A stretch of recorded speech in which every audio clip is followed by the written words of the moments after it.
How could our collective health outcomes and outlooks change if we viewed health from a frequency lens?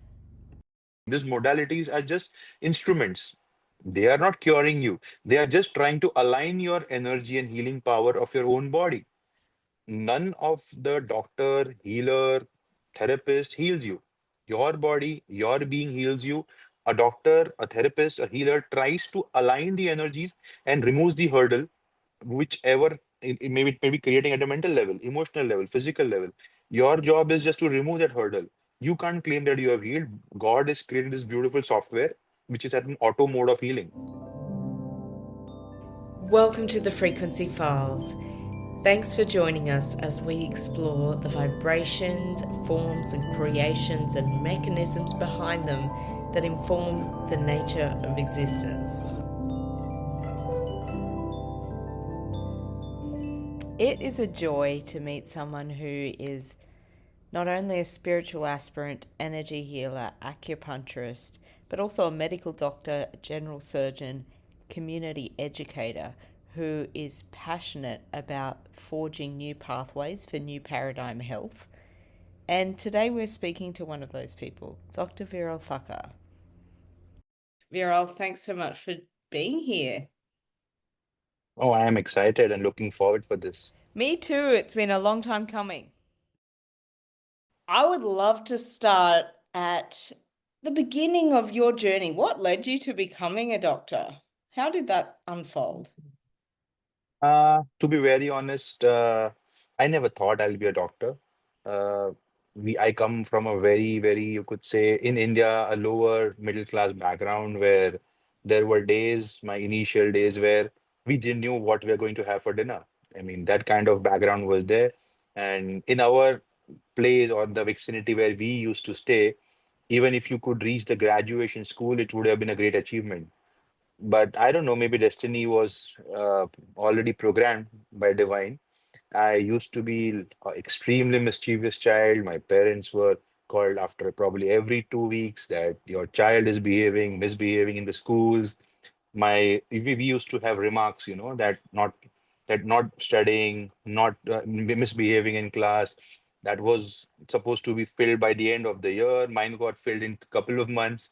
So I was kind of a blacklisted child. I would not say in a negative way, but yeah, academically I was good. I would not say I was a topper, but maybe first five, you could say first five, seven people, I used to be amongst them. But extremely, I would say, pain for the teachers, misbehave a lot. I was always used to come kind of from a sports background, and it was very difficult for me to sit at one place and mug up things and present. Whatever I used to read once or twice, I could just present whatever. I didn't care whatever I scored. I just used to present that. Coming from that, I fortunately got good marks in my 10th standard. So from in India, after 10th, we opt for the field, whether you want to go for commerce, you want to go for science, or you want to go for arts. That's how it works here. And I chose science over everything because human body fascinated me. Okay, what's exactly this inside, how say multiple people under the same background have different kind of destiny, they behave in a different way. I could not go that deep at that particular moment, but it used to fascinate me. So I just chose science Mm. and with a passion to become an engineer, to be honest. But we also again have a segregation after 12th, whether you want to opt for biology or you want to go for engineering.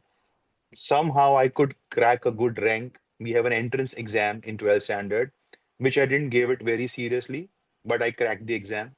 I was 28th in Mumbai and my area, and I got a merit seat in my MBBS field. So I took it, and still I was not so serious. I used to study like everyone used to study exam 20 days before the exam. You open your books and try to score.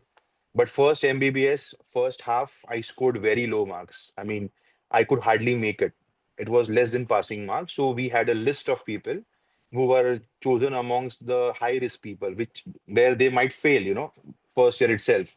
So 18 of us were chosen. Okay, there are high probability you're going to fail.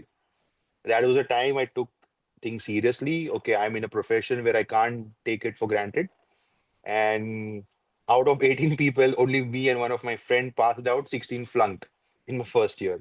But then after that, no looking back, I just kept on studying. Maybe you could say last year, something really struck me was when a person dies, if death comes, you may be the gold medalist, you may be the topper, you may have you must have read thousands of books, a lot of knowledge, but still you are helpless when a person is about to die. To some extent you might make it easy for the person, or maybe person might suffer less, but you can't conquer that. And that is where things kind of struck me. Even if tomorrow I become a good surgeon, I still have to open the body in a better way, maybe, if I'm a good surgeon. So I that many things were going in my head. What should I opt for? I wanted to become an orthopedician. That blood surgery, that alpha male kind of personality, used to impress me a lot. So thought, I might we again have a common entrance test after our say MBBS. I opted for that. I couldn't make it in my first round. I had my ranks, but I did not get the seat which I wanted to go for it. And in my second year, I came across my guru, my mentor. People must have heard name of Maha Avatar Babaji. If today you read the book Autobiography of Yogi, it's very commonly known from that book. And I came across this personality, or you can say this entity, or maybe the energy, whatever you label it. And there is where all this fluctuation, or maybe the transition, the transformation, metamorphosis started. And the person who introduced me to him said ke we say, he was 70 plus, he used to address me as my child, as beta, or ke energy field, energy science, energy healing is going to be the future of this industry. Don't waste your time in getting into all this. They might peak out maybe 10-20 years down the line, so why not start that? So eventually, I got introduced to batch flower remedies, then chiropractic, then osteopathy. I kept on investing my 2 years, 3 years in each of the sciences, get more deeper. That hunger grew. I thought, okay, I know this, but it's not complete. Maybe I should know more. Then acupuncture came in my life. Acupuncture again. Then I thought, okay, if you go and if you know a little bit about acupuncture, there are different school of thoughts in acupuncture itself. There is something known as tung acupuncture, TCM, then tan balancing method of acupuncture, Korean acupuncture, abdominal acupuncture. There are a lot of microsystem inside. So again, that curiosity arises. If multiple system having different school of thoughts are used for the same disease and creating the same result, then still we are missing that something which is trying to bind everything out. So that kept on increasing. Eventually I came across a software where I could tap auras of a person. Aura is biomagnetic field of a person. And then again I started again. I didn't see the challenge with me was whatever science I got into, I never trusted the science. I wanted to go inside it. I want to explore and see some results, and then only I was willing to trust. So this philosophy was followed in every science which came across my life. That's why I had to invest minimum 2 to 3 years in each of the sciences. And then once I got few results, that conviction happened. Okay, it works. So then a lot of multiple traditional methods. There are certain shrubs, there are certain mushrooms, then there are certain herbs. Then again, Tibetan medicine came into my life. I visited Menshikang in Himachal Pradesh, which is one of its own kind of hospital, you would say, in the world. There is no other Tibetan hospital. So it authentically, right from first year to final year, just treats from by taking Tibetan medicine into consideration. That came into my life. So I don't think I chose anything. I felt as if some divine force was guiding me. And today I came to know by connecting few dots. Still few dots are not connected. Maybe in future they all come under one roof and I could see the entire elephant rather than just looking at one leg and one trunk and one, that kind of a thing. But yeah, I am enjoying this journey. And whenever I come to know certain new things, I feel as if that humans know nothing. They can't claim that we know everything. Every time you come across a new patient, I mean, I would not say in a positive way, but it's so fascinating. Same disease person having same parameters in medical reports, behaving in two different ways. So there has to be something which we need to address along with the management in the modern medicine. This core thought kept on, kind of hammering me. Okay, if a person with a diabetes with 300 sugar, one person is coming with a gangrene in the foot, other with 350, 400 sugar, having no symptoms. If, I mean, how is this possible? How there has to be some factors which are beyond our five senses, which we need to consider and address those factors. And probably body is given to us as a communication. It's a language of internal, our internal being, our internal self. Say today, if you are having some kind of pain somewhere, it's a language. You need to take care of that area. If I have got pain in my calf, till the time I don't get pain, I don't even realize I have two calves. When I get pain, I start taking care of it. So I personally feel that any disease is just a feedback where you are heading, and you should understand the language and get into the root cause. Maybe it is physical, metaphysical, it might vary from person to person.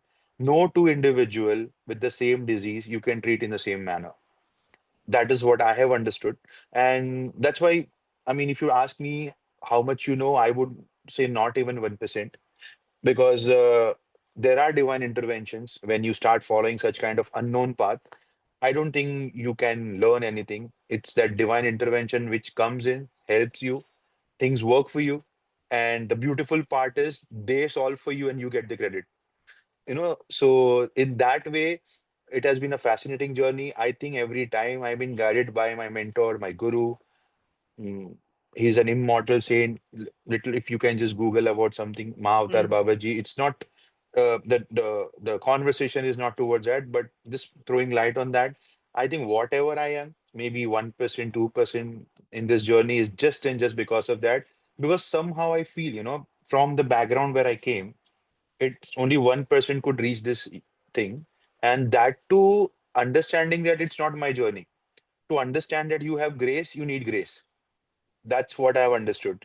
So whenever an individual, maybe whatever ailment he comes in our clinic, we just are absolutely blank. We don't see at the reports. We just listen properly to that person, okay, how that particular ailment shaped up into his or her life, and what is his perception for that ailment. A simple disease can have different perceptions. Mm. And if you can fix that perception, body will heal on its own. I think that perception is a hurdle. Yes, it gives you insight. At the same time, it also, if you're ignorant about that perception, it can become a very big hurdle.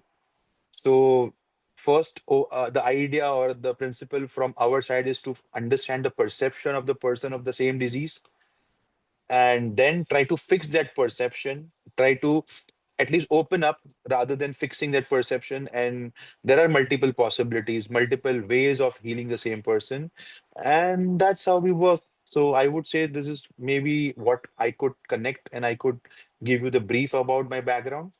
And I Mm. am enjoying this journey. I don't know what the qualifications. Yes, of course, for the world, you need to have qualifications. Otherwise, they will think you are not an authentic person. So for that, I do have few degrees here and there. I keep it. Of course, I'm registered, I'm authentic, I'm affiliated. But for me, those things doesn't count. I still feel I have not reached, or I have not been open up to the whole, you could say, blueprint of the universe. And yeah, I'm heading towards that. And I think with the grace of my guru, one day that day will happen. Mm. Yeah, so this brief about what I could come across. Any specific things you want to know, I'm open for that. It's amazing. Amazing. And the humility amongst the vastness of your experience to date is also really phenomenal, and I think refreshing also for maybe a lot of other people's interactions that they may have had with people in who sit inside medical systems, and Mhm. the openness and your receptivity and the way you integrate so many different frameworks simultaneously, I think is unreal. How does that look in practice? Because I know you have a private practice, but you also work in hospitals with everyday folk that don't know that they're interacting with a guy who's looking at things multidimensionally. Oh, it's wonderful. And to be very honest, if I mean for me, every single patient, it may be the same disease, it may be the same parameters. Fascinates me that how same disease is, as I told you, how they perceive in a different way. I'll give you a simple example. I have people, I do acupuncture practice, so people come, a lot of people come with a lot of pain. Let me give you an example of osteoarthritis of the knee. If a female is coming with a knee pain, now, one female will come and tell me, "Oh, I've got this knee pain. Please fix it for me. Because of this, I can't stand in the kitchen. I can't cook for my family. My family is not getting proper food because of my knee pain." This is one of the perception of the knee pain. The other person who comes to me, "Oh, I've got a knee pain. I don't care about it. I just read in Google that it might eventually land up into some chronic ailment. So I've just come as a preventive measure." Same amount of pain, same X-ray reports. Third person will come and tell me, "Oh, I don't care about this pain. I don't, God is with me. But because my wife was telling me you should have a consultation with some expert and see exactly what is the root cause, then you will figure it out how to fix it." Now, imagine in the linear medicine, what we say, knee pain is equal to knee pain. But in the mind, this knee pain is having totally different networks in Yep. this three individual. So looking people in that perspective, trying to uh, use whatever, pathology, fixing up the pathology and use whatever modality which is helpful. It's fascinating. It's like a cafeteria approach. You go into a restaurant. Yeah. So you go with hunger. That's a once common thing, but you have so many options to fulfill that hunger. You have different cuisine. Here, similarly, I feel if a person is coming with an ailment, so many possibilities are there that can be the cause. It can be simple fear. Fear represents your knee. So if a person is scared of the future, a person is scared of losing his job, a person is scared of his survival, a person is scared of that what will happen to my children if once I die. A person is conditioned in the past that you cannot go out in the strange world and start working. There are certain few family restrictions in some culture of the family where a female cannot go out and work openly. It's very minimal nowadays, but it's still there. Yeah. So again, then that these are all different cause of new knee pain. So again, integrating is still, one of the vocabulary which we are trying to understand. Say, for example, if I will say, okay, I will talk about cardiovascular system, I will talk about liver, I will talk about respiratory system. Now we are creating these compartments because we want to talk. But while we are talking about cardiovascular system, respiratory system is working full-fledged. So for learning purpose, we are with those compartments are created, but human is a dynamic process and full of energy, full of photons, neutrons, lot of electrons going around, and all things are happening simultaneously. How can we just fix to one particular area or one particular system or one particular ailment and fix the whole human? So yes, there are people who have this approach. Okay, let us go for a modern medicine. It is a quick fix. Yes, we need it for quick fixing. If I fall down, I have a cut in my leg, I will not do yoga and pranayam. I will Yeah. have to go to hospital. I need to get it stitched. I need to get it dressed. But end of the day, the pace of healing that wound depends on my emotional and mental aspect. That how I'm perceiving this injury. It may people might say, "Oh, it's my bad luck, and because of that, I got this injury. I don't know what to do about this. I always falling here and there." Other person say, "Oh, fine, great. My leg is saved. Just one single cut." So same perception, different perception, same wound. So it's good to understand. I always think, and I would, it from my experiences, maybe a person might try to use this. You could say the whole blueprint and say and think that how you can understand the perception of that individual person. I would not even claim that person as a patient. He is been perceiving that thing from the conditioning what is received right from birth. Maybe Yeah. the parents, the teachers, the siblings, the surrounding people, and it becomes so conditioned that they don't know exactly what they are undergoing. Yeah. So, uh, in hospitals, it's challenging because I work in an allopathy hospital where people are expecting you to get results like quick 2 days, 1 day, 3 days.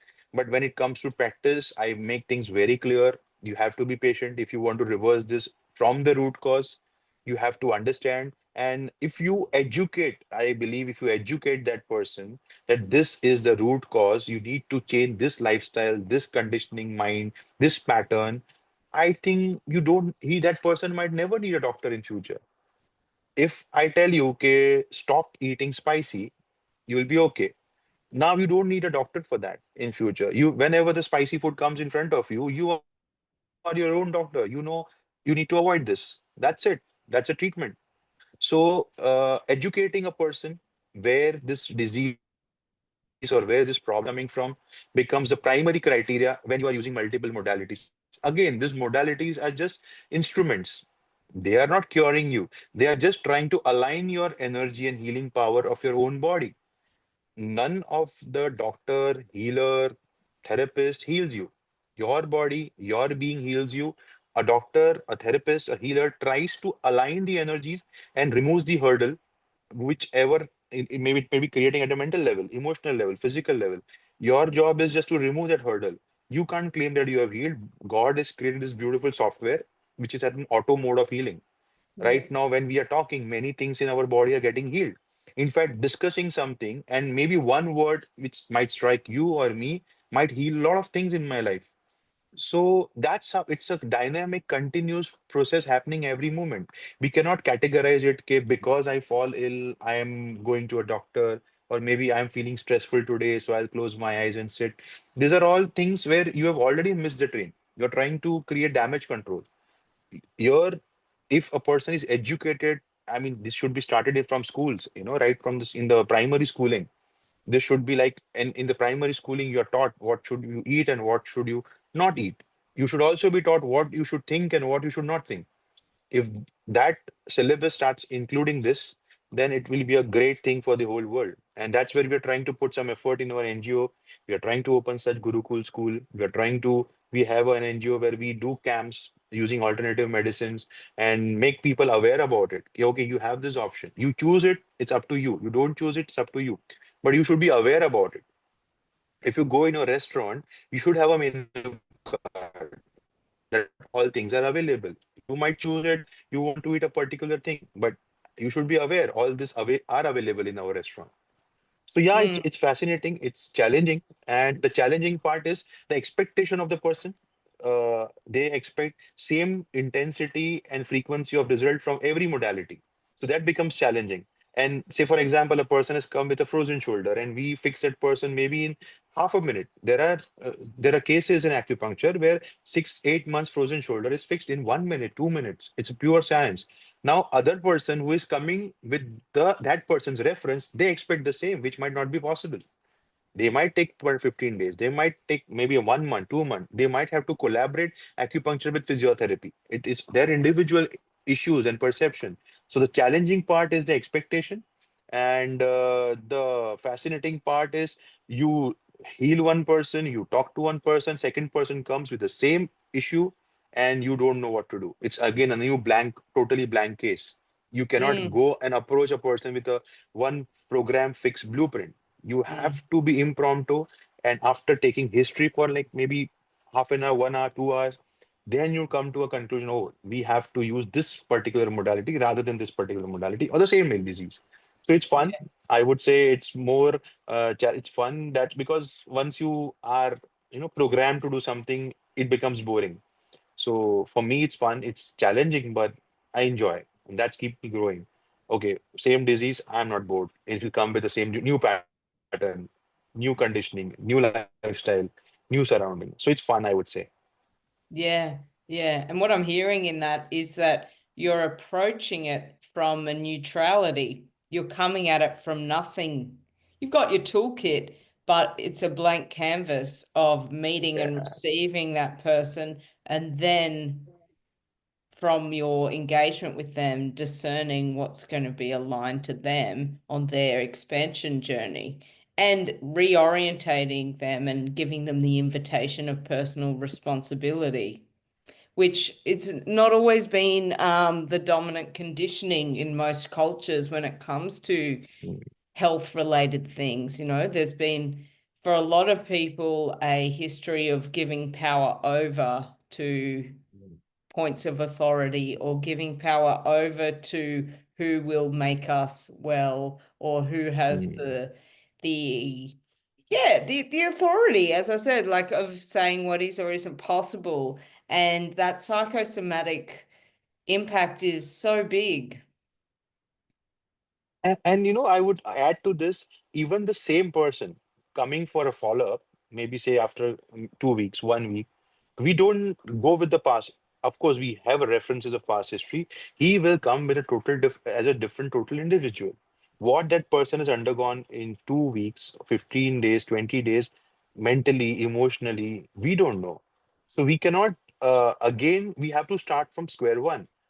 So that's challenging part where every individual is different. Same person coming after 15 days may be a total different person. Mm, So that's the beauty where that's how it goes. That's where, that's where evolution happens. We are evolving in whatever direction, it's our choice towards yeah. betterment, towards bad things. Maybe you are. So my one of my mentor in my early schooling days, I would say in my early medical days, used to say, every moment, either we are choosing health or we are choosing disease form. This particular moment, if I'm not maintaining my posture, I'm not choosing health. So every moment, every moment is defining your next moment. So Mm, if you get aware, okay, this moment I'm choosing health or I'm choosing disease, then that momentum of every moment eventually we will come as a result in couple of days or 1 month, 2 months, 6 months. That's the sum total of every moment. So he always used to say, okay, you make this person, every person aware. Okay, right now I am choosing every thing what we do. We mhm, talking, we are sipping glass of water, we gulp at one shot, we are not choosing it wisely. We are taking sip by sip, we are doing the great thing. Same water consumption is happening, but we choose health. So if that awareness is maintained every moment, it can create amazing results. I mean, you don't even need to have, uh, as you said, okay, we need to make person responsible for everything. So that's how we do for everything. We take responsibility of our own mobile, what reels we need to see, what podcasts we need to see, what movies we need to see. Then why not about health?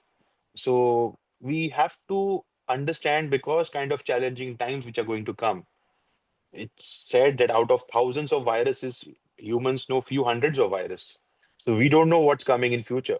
But if you are aware, okay, virus is a part of my body. It's going to be there in my body. I should not rebel. I should collaborate. That symbiosis will happen, and thousands of viruses must be in your body. Still, you are absolutely healthy. So that awareness, maybe through your podcast or through this, you can take this one of your intentions as a person should be aware every moment where they are heading. So it might help. And yeah, it's I would say it's fun because it's you are never into every time you're diving into unknown. Nothing is programmed. A person is coming with a particular disease, okay, you have a history, you have a data, which might help, but it's a blank sheet, as you rightly said. I don't know what's going to come next. But that's the funny part, and that's how this is challenging and enjoyable. mm, mm, mm. That's amazing. Imagine you already know what you're going to ask. I already know what I'm going to talk. We we do it, we rehearse it. It won't be fun. It's that unknown thing. Okay, what next question? What next answer? On basis of that, you go for next question.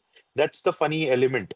And that's the element which keeps on driving, which makes us aware and alert. Oh, what's next? Otherwise, if I'm already knowing, I won't be alert. Mm, Ah, this is going to be this is programmed. After 20 minutes, this question is going to come. It's not fun. And we won't be alert also. It's programmed. mm, mm, mm, mm, mm. Yeah. What does frequency mean to you? Uh, Again, it's a part of a vocabulary, frequency, Mm, vibrations, aura.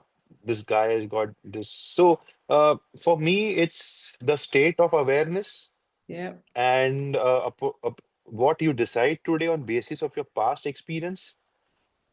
That is what frequency means from my childhood, whatever I'm educated. whatever I perceive from the surrounding, eventually I've come to one analysis and sum total, and on basis of that, I'm going to vibrate at that particular frequency. Mm. So that's frequency for me. A person is coming to me as a say, I have a pain in my heart. It can be a heart attack. I don't know. I can die. It's a frequency of fear, which he Mm. never knew it's a heart attack because of the past things, maybe seen in the movies or seen in the neighborhood. Okay, this means heart attack. It can be simple gastritis. So whatever for me, the frequency is very simple. Where you are, the level of your awareness, the level at which you're perceiving things in this particular moment is the frequency at which you are vibrating right now. Mm. It might be changed. The next moment may change totally up, down. It all depends on how much I am aware in this moment. Mm. So that's frequency for me. Mm. People use this probably in a very different manner, frequency, vibration, and this all these words are these are very, very heavy words. I mean, you don't have a definition for this. It has to be at an experiential level. Then you will able to understand. If whatever I'll be saying about this word, I'll be incomplete. So frequencies for me, if you ask in one line, is the level of awareness and the level of perception I've got with my inner and outer surrounding at this particular moment. Mm. Mm. That is, I would say, the least wrong thing, this definition. Mm. Yeah, of course, and it's such a broad word that can manifest in so many different ways and through so many different lenses of perception for so many people. That's why I was curious, given your depth of knowledge in scientific and metaphysical, where that lands for you. So, see, the five senses are the defining factor between these two. Mm. If you can perceive in five senses, it's scientific. If you can't, it's metaphysics. As simple as that. People might have a lot of definitions, but anything which I can perceive in my five senses is evidence because I could, relate with it. But something I can't perceive in this five senses, I'm still not able to trust that thing. So that Mm. becomes metaphysics. Mm. So the only the boundary between these two is five senses. The Mm. moment you start exploring beyond five senses, that metaphysical world opens up, which is more than 90% of the world. Yeah. So yeah, it's uh, again, it's very difficult to put in words. It's totally experiential level, and anything is, and everything said and done, you need grace, you need mentor, you need guru, you need someone who have gone through that path because how you will perceive something which is not beyond within five senses, how you will interpret that thing. You need someone to guide you. Okay, okay, this is this, or maybe you might have read thousands of books, but that eureka effect will only happen at the time of experience. Yeah. Yeah. I would give you a particular thing. Okay, you when you have a cup of coffee, it will be extremely refreshing. It will be fun. It's a stimulant. You would have never had coffee in your life. You read all this, you listen to me, but when you take that first sip, then the whole thing will come out. Okay, whether you relate to that person's analysis or not. For you, it may be nah. I had full glass of coffee or maybe a cup of coffee. Nothing happened to me. So for you that was just a data. Mm. Mm. So Mm. yeah, its frequency is a very huge. I mean, I would not say it's a word, it's a world. Yeah. Yeah. Yeah. Yeah. It's so interesting with dis-ease. Obviously, as you alluded to, the root causes can be so many known or unknown things that may have happened in this lifetime or in other planes of existence. Um, and how dis-ease can serve us in our expansion as souls. What do you see in terms of the spiritual expansion possibility that dis-ease brings people? Oh, wonderful question. I'll give you a simple example. Say for example, you keep sandwich in microwave to warm it, right? Now, after a particular time frame, there will be alarm which is going to beep. And if you don't address that alarm, that sandwich will be totally burnt. So you just replicate this example. That alarm is your disease. You have been using all this gift of God, your hands, your legs, your the entire system, and it works. That's a software which has kind of do's and don'ts. They have their own capabilities, and they can work at their optimum level if you follow those do's and don'ts in the right way. The moment you don't follow the do's and don'ts, they will give you alarm signals. How compassionate they are. They will not get fired.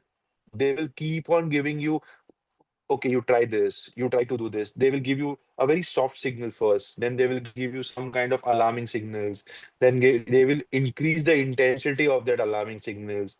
And one fine day, when you don't address all those signals, it will get fired. And that fired thing is a disease.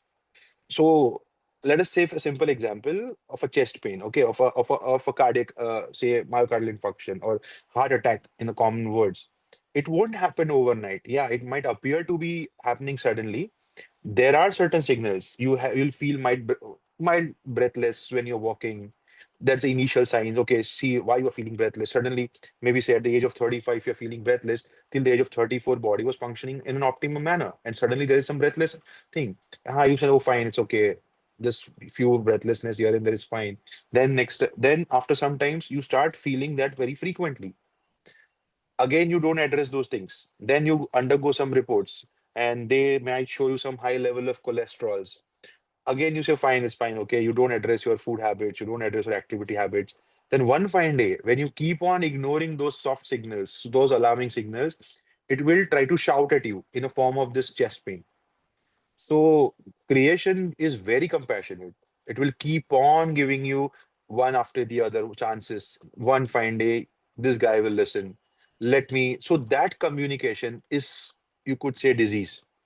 And when I say the word disease, it's the final communication, I would say. It's like, you like take it or quit it.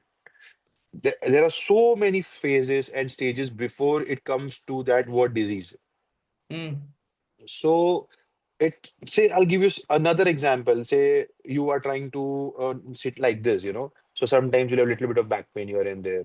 Then you try to you are not sitting in the right posture. Ear pain, little bit pain here and there. Again, when your vitamin D3 are fired, you will have some kind of vague pains. One fine day, it will come up in such a manner that you can't get up from your seat, and then you rush to hospital. So and you suddenly find out your D levels are 5. So the normal range in India in the units, it should be between 30 to 90. It didn't fall from say maybe 60 to 5. It went to 55, it went to 50, then 45, then 40, in multi say then it came to 5. So disease is, I would say, it a feedback mechanism designed by creation to alert you, to give you those alarming signals. And of course, nowadays it's perceived in a different way. A lot of reports are disease rather than a human complaint. If you are absolutely fine and you have some abnormal report, you catch hold of that person and start medicine. So again, in those cases, you have to understand body has adapted to those high levels. Say, for example, the normal blood pressure is say 120 by 80.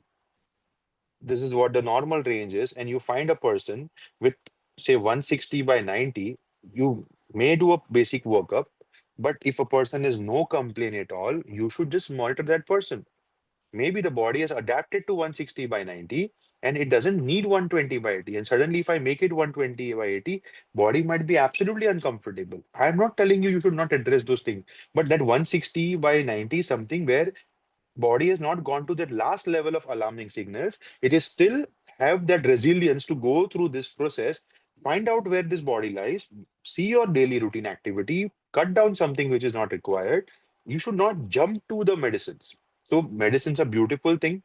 They help you. They are saving thousands of life today. But you have to also understand this thousands may go to lakhs if you collaborate medicine with I would not even say alternative medicine. It is a complementary medicine. It complements each other. So if you can go and work as a team rather than, allopathy is better, homeopathy is better, acupuncture is better. Every pathy has their shortcomings, and every pathy has their advantages which other pathy can't create.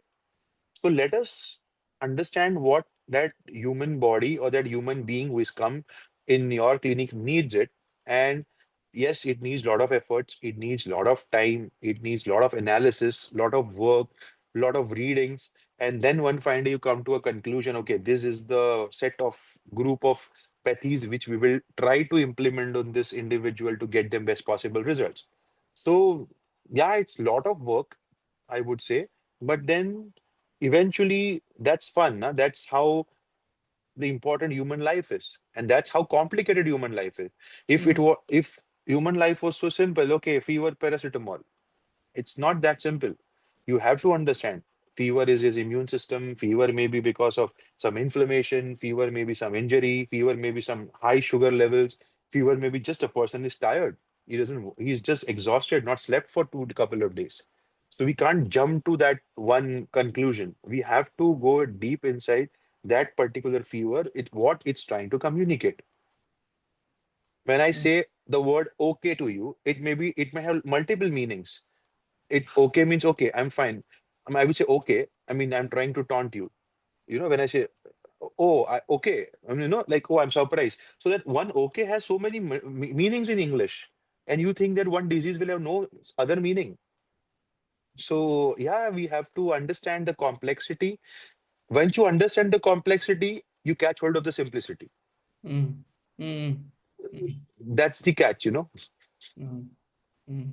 Yeah, so it's fun. I'll go on and on. You'll have to ask me, otherwise, it becomes very difficult to stop. No, it's great. It's great. What are some of the systemic challenges of having a more integrated health system?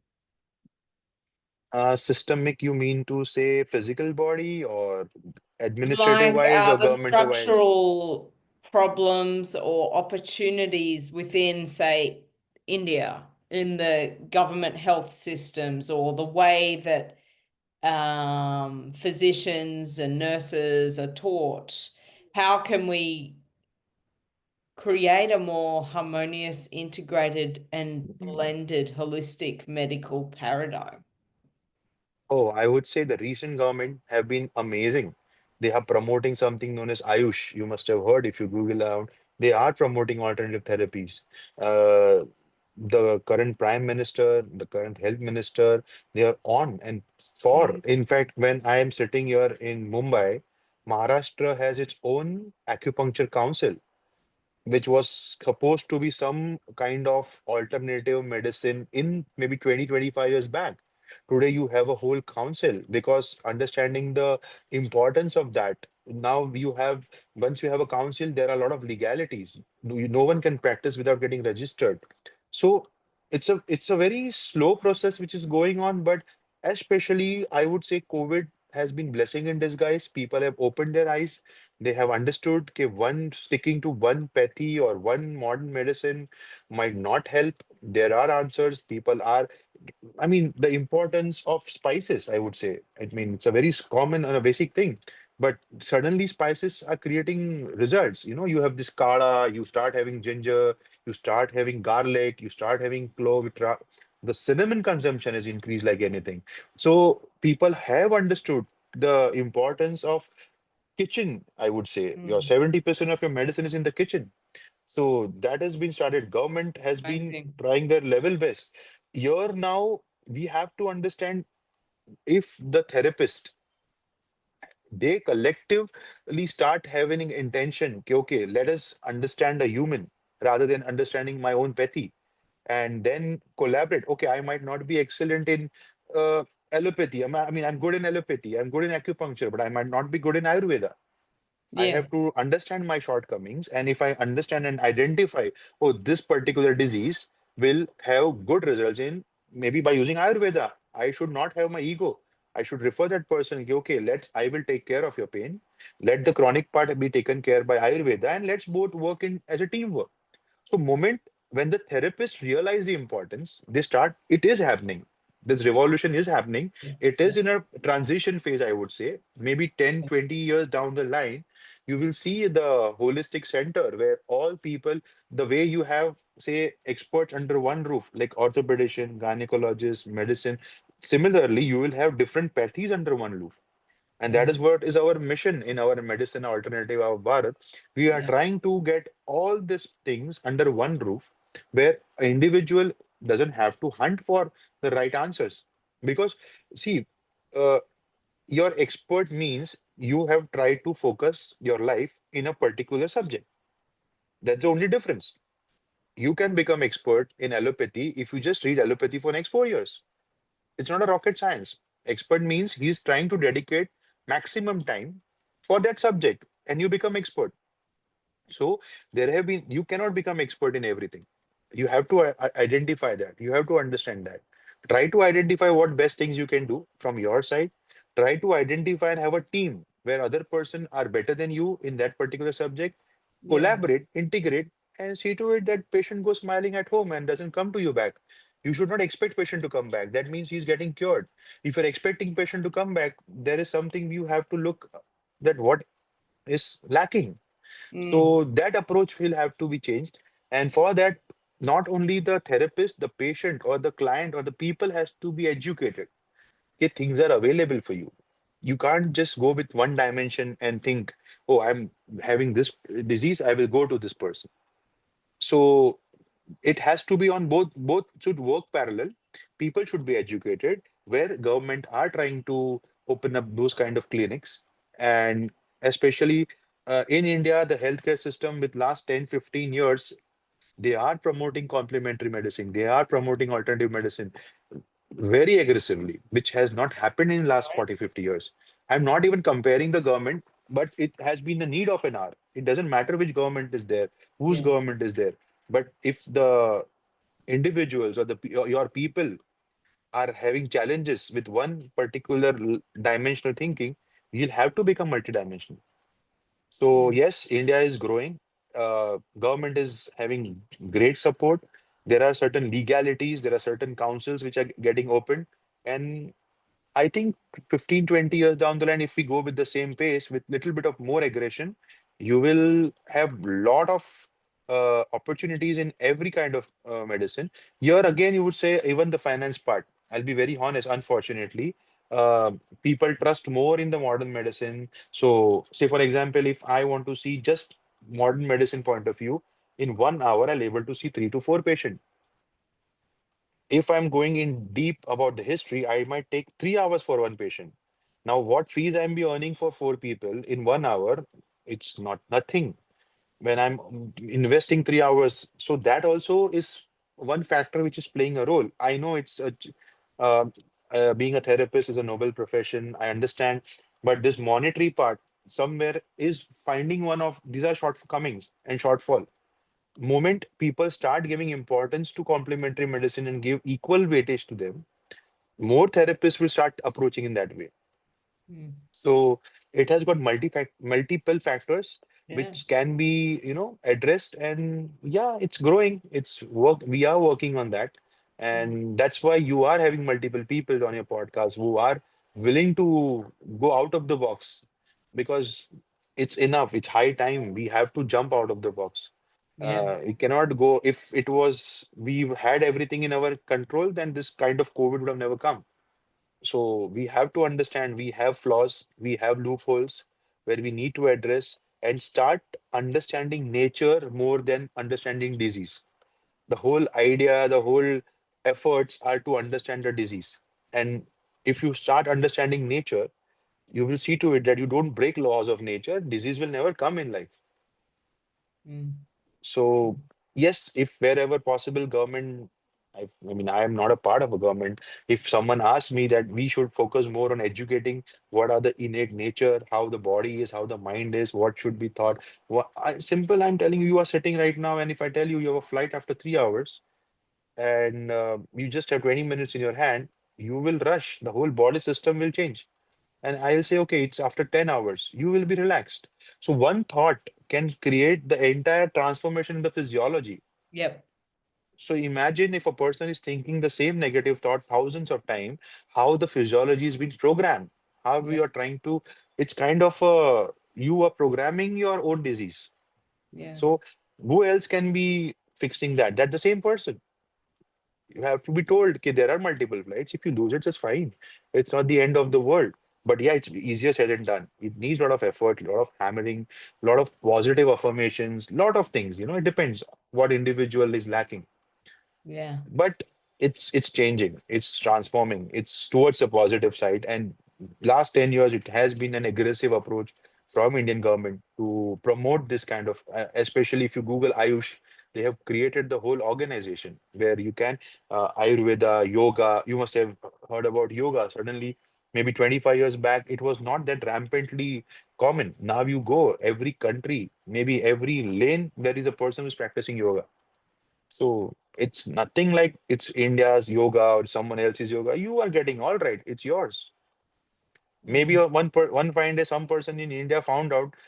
So it's just a geographical location. It doesn't restrict the possibilities of that thing, na? So yeah, it's this is improving. People are being aware. You will find a lot of people walking in the park nowadays compared to what used to be in the past. You will see a lot of people jogging early morning. There have been marathons. There people are motivating. Like every January there is a marathon. So people want to run for marathon. They train themselves for say maybe 8, 9 months. So that is going towards health. So there are certain strategies, Yeah. motivating factors, which helps people, and it's working. Mm. Mm. Yeah, it is. It's exciting. It's exciting. I've always found though in India that the cultural underpinnings of Ayurveda and different spiritual um, systems has really informed that kind of baseline that we don't have as the baseline in the West. And I hear about doctors who play Gayatri mantra while they're doing operations and things like that. Mm. Like it's so exciting, and it's great to see the up leveling and where this is going. And yeah, it's really exciting. It's really exciting. Yeah, It's really like you said, give an example of Gayatri Mantra again. Say, so see, end of the day, if it's benefiting individual, whoever found it. Say, for example, a great surgeon in America found out a particular strategy of surgery. We perform here. It's just a I told you it's a geographical location. So Mm, we should not abide to that. And of course, you should take pride of that. Okay, yes, this was a place where this came out. This was a research happened, and it's helping the mankind. It should be restricted to that level. It mm, should not be. It's mine. It's not for other. It's not other. It's benefiting human. It's yours. Human doesn't have a boundary. Everywhere the yeah, humans are same. yeah. So if it's benefiting one kind of physiology, there has to be benefit in every physiology. Mm, So yeah, and that's how it's now not restricted to country. It's becoming kind of a global phenomena to mm, add complementary medicine, whichever province or whichever place you belong to. Every place has its own, I would say, cultural alternative medicine. There are African tribes which have wonderful mushrooms. absolutely. That it's a Mexico where they have their own way of healing, where they fast people. A lot of fasting happens there. So every country has some unique flavor which has contributed to humankind. So Mm, if it's a responsibility of the therapist, because you should not take this as a profession. You should take this more as a responsibility. If you are getting into this healing process or therapeutic process, you should be upgraded yourself to whatever you can. You might not know everything, but once you know one thing, you should not sit down, oh, I know everything. You keep on diving every moment. There has to be something, because if it's over, then all disease must get cured. They are not getting cured. Matlab, there is some missing link somewhere which we need to decode. And that's where nature believes. That's the where growth believes in. Okay, okay, mm, there will be some challenge. You go through that challenge, you will grow. But mm, now you cannot restrict yourself. Oh, I've grown now enough. yeah. What do you hope to share or teach with the next generation of healers, whether allopathic healers, complementary practitioners? I would say simple words, not don't restrict yourself to one pathy. Don't restrict yourself to one level of science because it's a huge universe and out of which we are the one speck of dot, out of which we and whatever you learn, whatever you understand, keep on expanding that. Keep on expanding till your last breath. Don't stop. Okay, you might not able to get access to everything. You might not get learn everything, but tomorrow you should know more than today. As simple as that. Read something, keep on having data inputs, meet therapists, I would say meet people who are restricted to their cultural thing. You will go in some tribes which might be uneducated, but they're very well versed with with that forest herbs. You Yep. never know if you get those things into this maybe metropolitan cities, thousands of people might benefit from that. You Yep. should not have that ego that my science is best. Yes, your science is best, but you should know multiple science. It's just like food, you love having sandwich. You can't eat sandwich every day. You keep on exploring the food, keeping sandwich as a favorite cuisine. So have one dimensional understanding where you have chosen in your life allopathy, homeopathy, acupuncture. Restrict to that. Keep on expanding on there. Make that as your base and keep on expanding.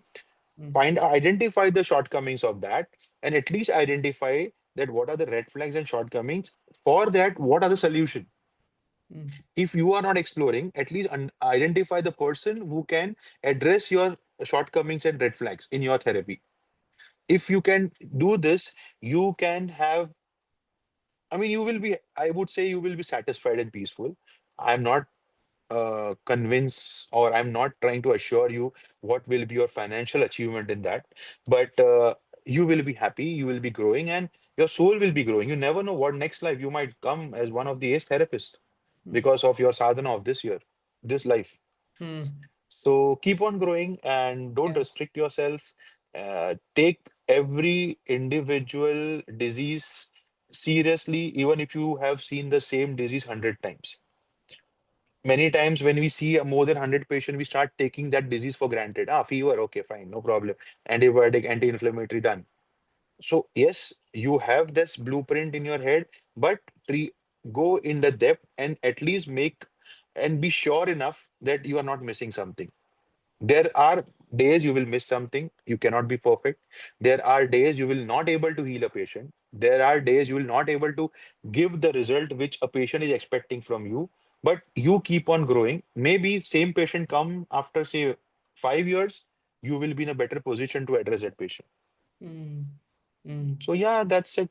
I mean, that's simple. Like every profession demands, keep on upgrading yourself. Mm. That's it. And nowadays, people, what happens? They stick to one particular set of blueprint and then they want to upgrade in terms of finances.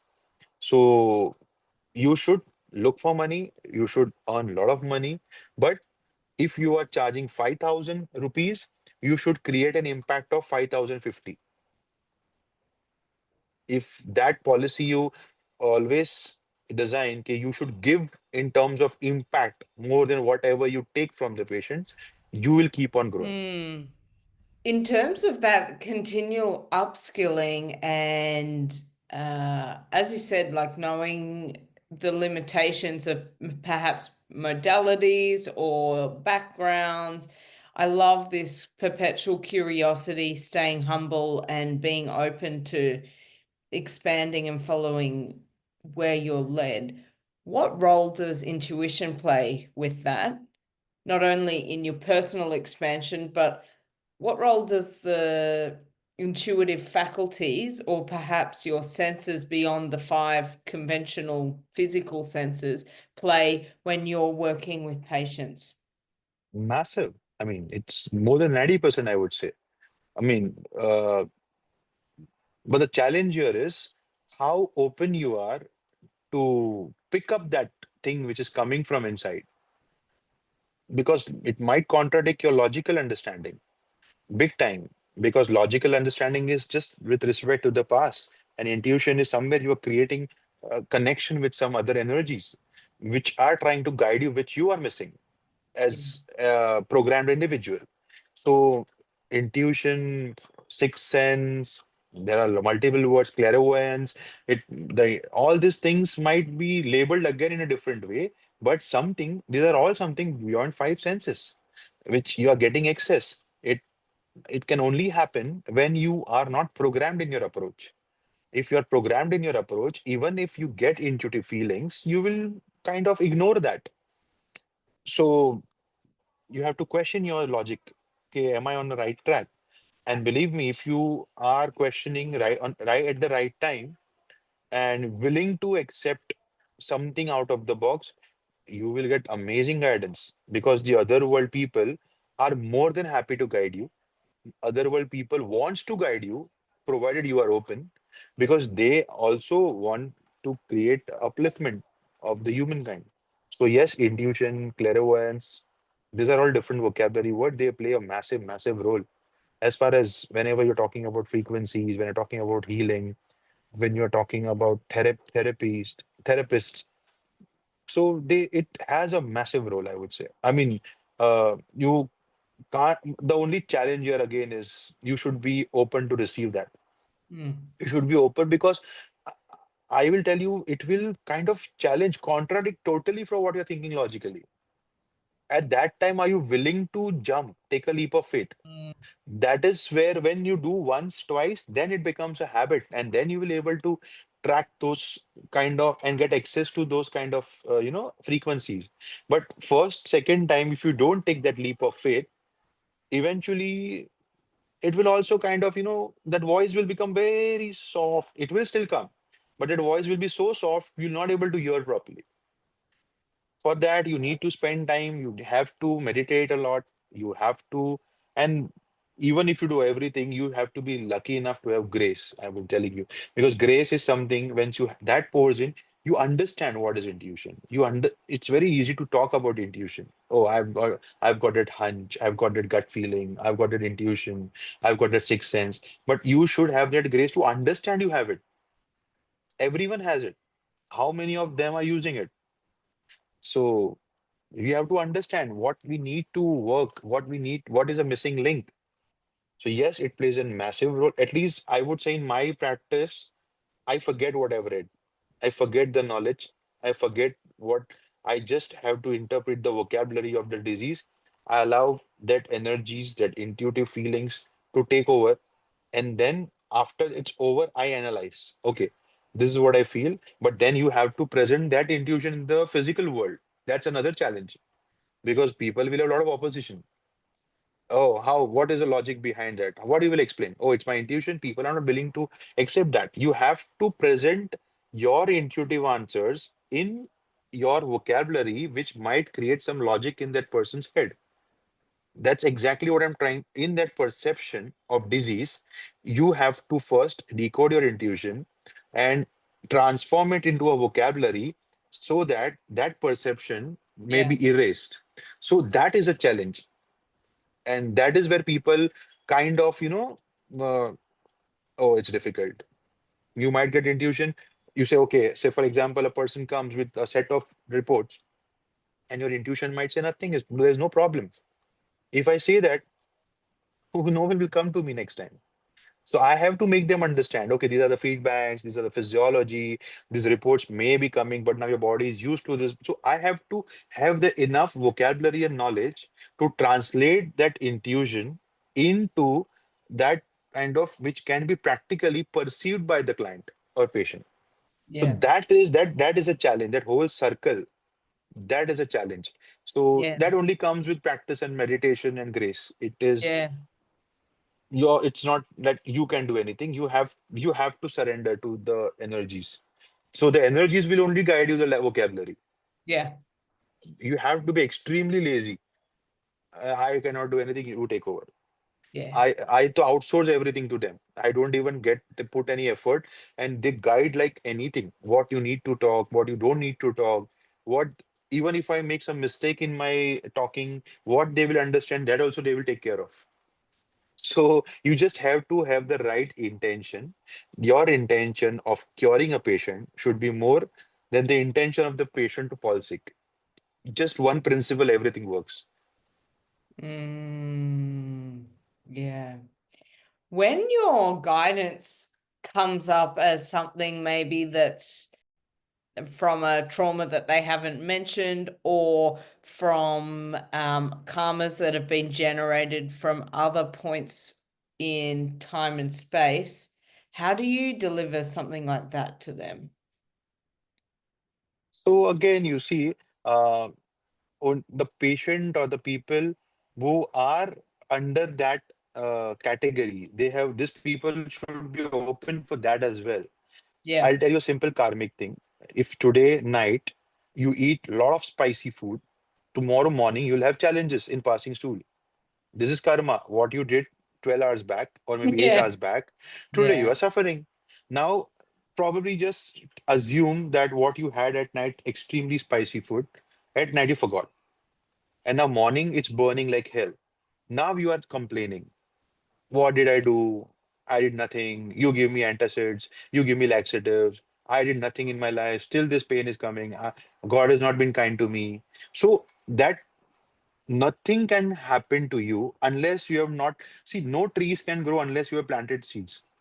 Yeah. As simple as that. Bingo. So whatever you are having today, that's the sapling, maybe a tree, or maybe a forest, depending on how much fertilizer you gave in the past, how much Yeah. seeds you kind of put in the soil. Moment you identify that, 50% of disease gets cured. Oh, I had spicy food at night today. That's where I talk about educating. Okay, Bob, you cannot just dish out this heavy words. It's a karmic thing. You have to make a person understand. Yeah. Okay, something cannot happen. You cannot get a salary on 31st unless you work from 1 to 30th. You cannot get the deduction of 5 days unless you have missed fourth, fifth, sixth, and seventh and eighth day. So that deduction of salary is because at the end of the month is because of your past 4 or 5 days where you took holiday. So these are the examples we need to address the people. They make them understand ke how it. So that's how see it's it's a game of making things simple. The more complexity you give to the client, the patient, it you can sell, but you can't cure. You make it simple, you can cure, and there where the results will start getting created. So yes, everything is karmic. End of the day, what is karma? Karma is simple, some actions you have taken, and there is outcome of that action. There, so you ask whatever I'm talking right now is the basis on which you questioned me 10, 15 minutes back. Now imagine we forget that 15 minutes back what questioning has happened. It will be just like a random talk. That's where all chaos starts, okay, oh, why me, why not this? Because we tend to forget things after once we shift from one life to another, then that is where the chaos starts. But accepting the theory and trying to implement and then getting results, that is the only way out. Results are the only answers to any question. I can keep on giving you thousands of theory, I can impress you with different kind of understanding I've got, but if I'm not creating results, it will not matter eventually at the end of the day. So if it comes to the patient, you have the understanding, you take the understanding, give them solution which can give them results, and then explain them that this is the principle on which I worked, and that is why you got a result. That might, give some understanding, some appeal to them. Otherwise, just if a person is coming in pain and you say it's your karma, he will never come to you. Everyone knows back of the mind that something I've done wrong, that's why I've landed up here. But our ego doesn't want to accept it. Our ego give you justification. Oh, no, no, no, it's not that. Like, for example, the same example, that spicy thing you had at night. Oh, it's not, it was a party of my friend. My first, maybe my first party after getting my first salary. It was my friend's birthday party. Not because of that. So you start, hiding the true cause. Our ego start giving justification. Oh, that was fine, but I am not supposed to suffer. I just enjoyed my friend's party. I'm not supposed to suffer. So that logic can you get you away from the truth. That is where it all comes. So I personally feel what I have understood, unless you don't create results, any theory you give to the patient or client, it's not going to work. You have to create results, and when that person is receptive, when they are overwhelmed with the result, at that time you explain them, this was what I was thinking, this was the reason. They might take away, they might not ignore it, they might reject it. But out of 10 people, if two people are willing to understand and go ahead, I think that's enough for me right now. Mm, mm, mm. Yeah, I love it. Yeah. Reaping what we sow. We see all the answers near around in nature, around us, in the nature. I mean, my mentor used to say, in Hindi they say bo or kato, means you plant and then you get the benefit out of it. So you cannot say benefit first and then I plant. It's always plant first and then benefit. So even if you want to manifest something, you need to plant good seeds. You Mm, want to create some, there are issues in your life because you have accidentally, consciously or unconsciously planted wrong seeds in the wrong soil. mm, Now you realized, change the seeds, maybe remove the weeds, just kind of uproot those things and plant new seeds. It might mm, give you results after 10 years, but at least the results, what you have got right now, will not continue. mm, mm. Viral, are there any parting thoughts before we wrap up today? I think just keep on meditating, keep on questioning, though, and I think just question to divine. Eventually, the right answer will be coming from divine and not individuals. Individual might guide you how much time to wait, where to go, but the right answers will be the experience. And I, the experience is defined where divine is communicating to you. When divine communicates to you, you have some kind of experience where it gets impressed upon your being, and no one can take away that from you. You might not read, you might not uh, Google, or you might not keep on upgrading yourself. These are all things you do great, but if not, at least close your eyes and ask questions to divine, and be consistent, be adamant. I want my answer at any cost, because divine tests you. Are you eligible for the answer? So they might take 1, 2, 3 years. But once you get that answer, your soul has the answer for the entire journey from now. Because this data, this DNA will be carried forward in your soul. So even if you can get one right answer in the entire life, it's still worth it. Mm, mm, So, and don't take things seriously. Eventually, everything divine is going to give you the answers. You ask, you enjoy, and keep on asking and answer. So either the question will get dissolved or you will get the answers. That can be only two outcomes. mm. Yes, so true. Viral, thank you so much for your time. It's been awesome connecting. Oh, it was wonderful for me, to be honest. When we were interacting, I learned so much.